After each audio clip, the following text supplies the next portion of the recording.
Two divine beings, each once honored above all others, dared to spit in the face of heaven.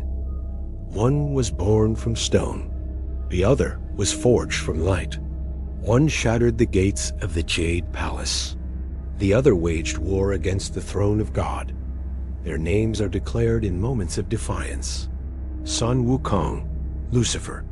One raised his staff and declared himself equal to the gods. The other raised an army of angels to overthrow the heavens. Both were punished. And if their names seem too far apart, then you've clearly never paid attention. My second scroll begins not with a throne or a serpent, but with a stone. Lightning struck a mountain, and from the fracture emerged a monkey, fully formed, eyes glowing with fire, breath steaming from his nostrils, tail twitching as if already impatient. He was not born with a name, but the world called him the Monkey King. He learned from beasts. Then he learned from immortals. He fought his way to wisdom, to technique, to mastery. He studied the secrets of transformation, disappeared into the mountains, and returned with the powers of 72 forms. He fought dragons, stole weapons, outwitted death, and carved his name onto the books of eternity. But the more he grew, the less he bowed. When the heavens offered him a title just to quiet him, he spat on it. When the celestial armies tried to subdue him, he crushed them. His cloud could carry him across the world in one breath. His staff could flatten a mountain. His arrogance had no ceiling. And when he marched into the heavenly court and demanded equality, the Jade Emperor called for war. But even war was not enough. The gods could not defeat him. The immortals could not contain him. Until one being arrived. One who did not belong to the court, nor to the beasts, nor even to the cycle of life and death. One whose palm bore 5 fingers, each of which contained a universe. That is how Wukong met the mountain. And that is how he disappeared from the world. For 500 years, no one heard his name. But while the monkey clawed at the stone from below, another figure was falling from above. His name was not earned. It was stripped. Before he was called Lucifer, he was known as the morning star, the first light, the most radiant of all creations. He stood beside the throne, not beneath it. He did not envy the heavens. He believed he belonged among them. When the Creator shaped the world below, he saw the new design and refused to kneel. Why bow to clay when you are made of flame? Why serve a weaker form just because it was declared sacred? His questions became doubt. His doubt became will. And his will split the sky. He spoke to others. He gathered them. Wings that once sang in harmony turned in silence. He did not demand worship. He demanded equality. And in that demand, the first war was born. Not with armies of mortals, with legions of light, with weapons that could carve through time.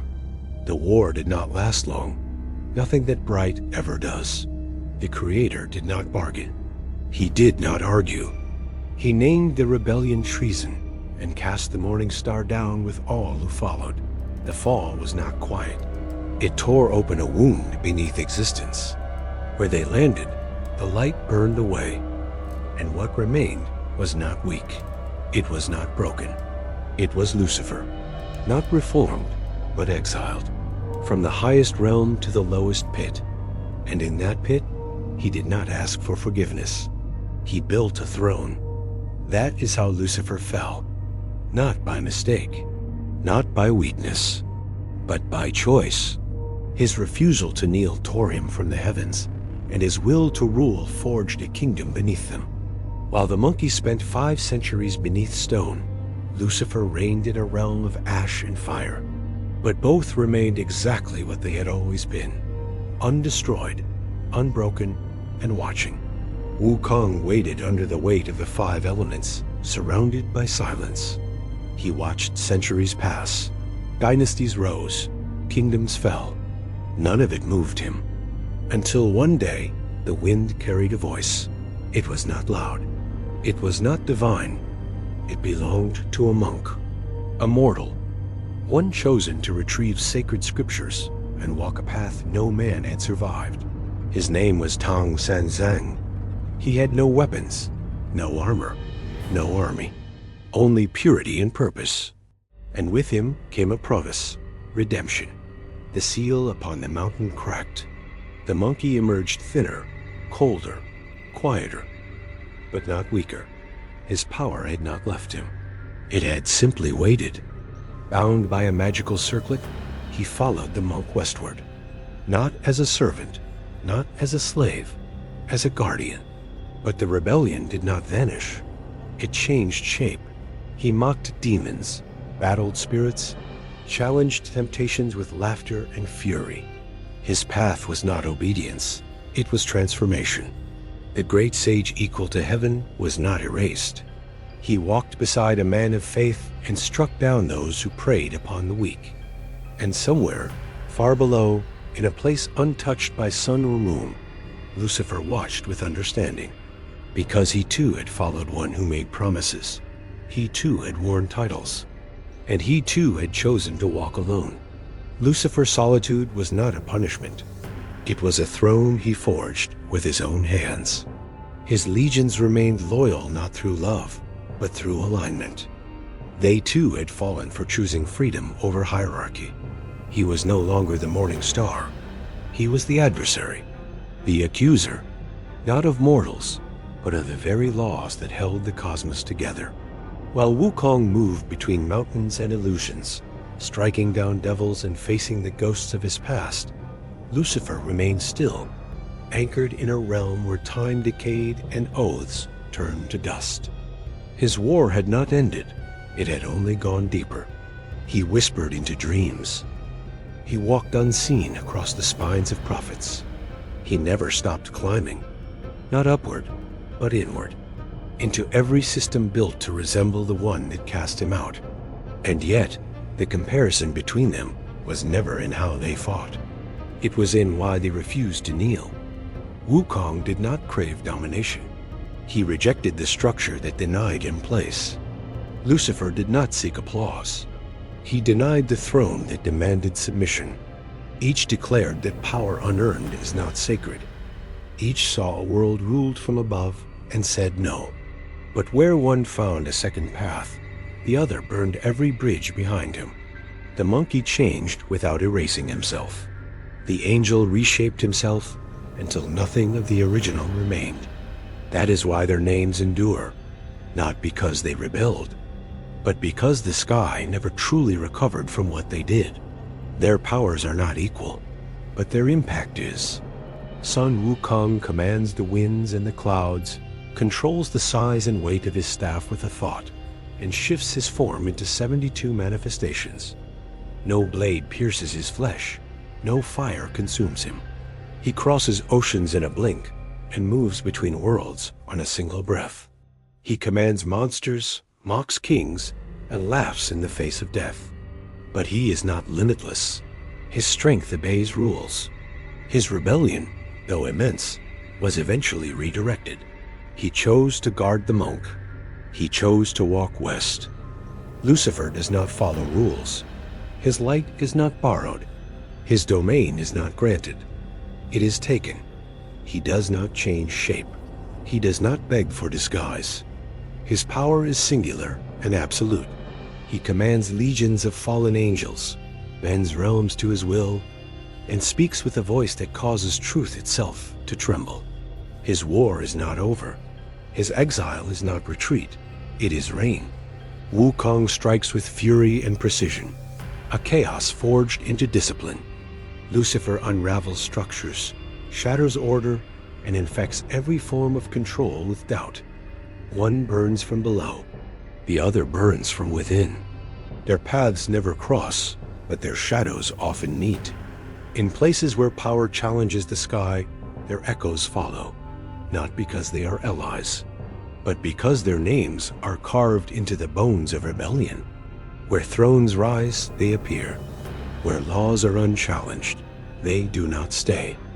And where submission is demanded, one hears laughter and the other hears silence.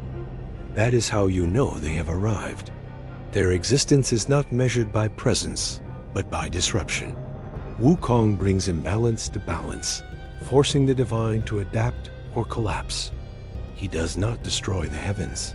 He shakes them until the weak fall out.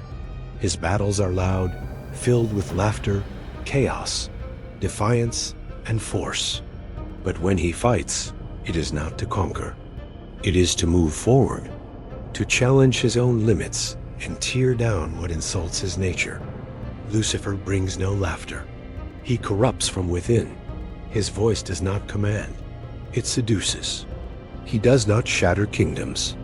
He lets them rot from the inside, whispering into the ears of kings, priests, and prophets until their faith turns to vanity and their justice turns to control. He takes no pity on the weak. He feeds on their desperation. His promises are flawless because they are tailored to the hunger of each soul. He does not demand worship. He offers power and watches as those who accept it burn themselves from the inside out. He moves through silence, through ambition, through rage, and calls it freedom. Where Wukong tests the gods, Lucifer breaks the laws that hold existence together. Where Wukong is hated and forgiven, Lucifer is feared and never forgotten.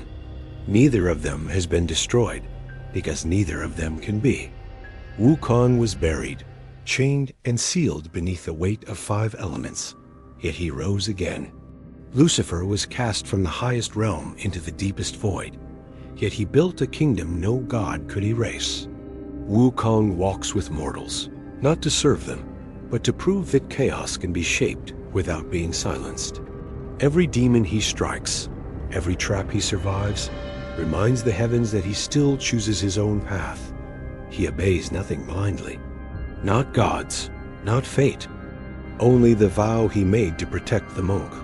And even that vow burns with pride. Lucifer never needed vows. He does not protect. He tempts, he does not warm. He waits. Wherever weakness pretends to be virtue, he arrives. Wherever order becomes tyranny, he whispers. He carries no sword. He turns ambition into hunger and hunger into collapse. He has no chains, because his dominion begins when others believe they are still free. He rules not by force, but by suggestion. And what he offers is not illusion. It is truth, twisted into shape. According to my 9th scroll, there was a collision that no realm dares to document. It did not occur in the skies of China, nor in the burning depths of the Western Pit. It happened in the space that lies between heavens, a place where law does not hold and thrones do not exist. In the fracture that lies outside hierarchy, where neither gods nor demons hold dominion. There, Sun Wukong and Lucifer met. It was not by chance. Rebellion attracts rebellion. The monkey arrived with all his forms, his staff heavy with cosmic weight, his body unbreakable, his will sharpened by centuries of resistance. His steps cracked the invisible ground. The air bent around him. He was ready for war. Lucifer stood without movement. His presence swallowed direction. No light, no shadow, only certainty. The moment collided. Wukong struck first, as all forces of motion do. His blows fractured space. His transformations filled the void with beasts, fire, thunder, and smoke. But none of it touched the adversary. Not because Lucifer was faster, because he had no surface to be struck, no shape to disrupt. His strength was not resistance, it was unmaking. One by one, Wukong's strikes dissolved, his forms collapsed. The void did not echo, it obeyed. And when the final blow came, the one meant to test divinity itself, Lucifer did not counter. He erased the moment. Not Wukong's body, the moment. The battle ceased without ending. Wukong was cast out of that realm not by force, but by truth. That in that space, his will was not the highest. Lucifer did not destroy him. He proved he could. That was enough. Since then, my scrolls record no further meeting. Sun Wukong remains a force that no heaven fully tamed. His journey with the monk did not erase his defiance. It gave it direction. He stands at the edge of order, neither fully bound nor entirely free. When gods become deaf to the cries of the weak, Wukong does not ask. He strikes, not for glory, not for revenge, but because no throne should be too high to shake. His path is not clean, but it is visible, and those who walk it know that power does not begin with obedience. It begins with the refusal to be small. His mark is left not in temples, but in those who rise when they are told to kneel. That is why his name endures. Lucifer never returned, not because he was forgotten, but because his presence leaves nothing standing. He was not placed beneath creation. He carved that place himself, not as exile, but as domain. He does not wait. He corrupts. He poisons every structure that pretends to be pure. He walks through temples and turns devotion into pride. He touches kings and turns justice into domination. He does not speak often because he no longer needs to. His work is done by those who believe they are still holy. He is not the shadow. He is the flame beneath it. His name is not a warning. It is a curse, still burning in every oath sworn for power, every lie told in light, every prayer whispered out of fear. He is not a symbol. He is the enemy. Lucifer defied the throne and fell, but when cast down, he did not seek return. He did not evolve. He declared war not once but forever, and built his kingdom in rejection. He crowned himself in pride, and from that pride he created corruption. He walks through power not to test it, but to rot it. He poisons trust, faith, law, purity as vengeance. There is no return for him, no redemption, only the spreading of what he has become. The voice that tempts, the hand that ruins, the mind that bends truth into worship. He will never be welcomed back, because he never stopped believing the throne should have been his. Sun Wukong also rebelled against the heavens and was crushed beneath them. But when released, he chose not to reignite the war. He chose a different path, one that demanded restraint without surrender, strength without chaos. He protected what he once mocked. He fought not to prove himself, but to defend something greater than pride. And for that, he was not erased. He was honored. The heavens, which once tried to bury him, opened their gates again to acknowledge him. He was elevated, not because he surrendered, but because he endured the punishment and returned stronger. That is what sets him apart.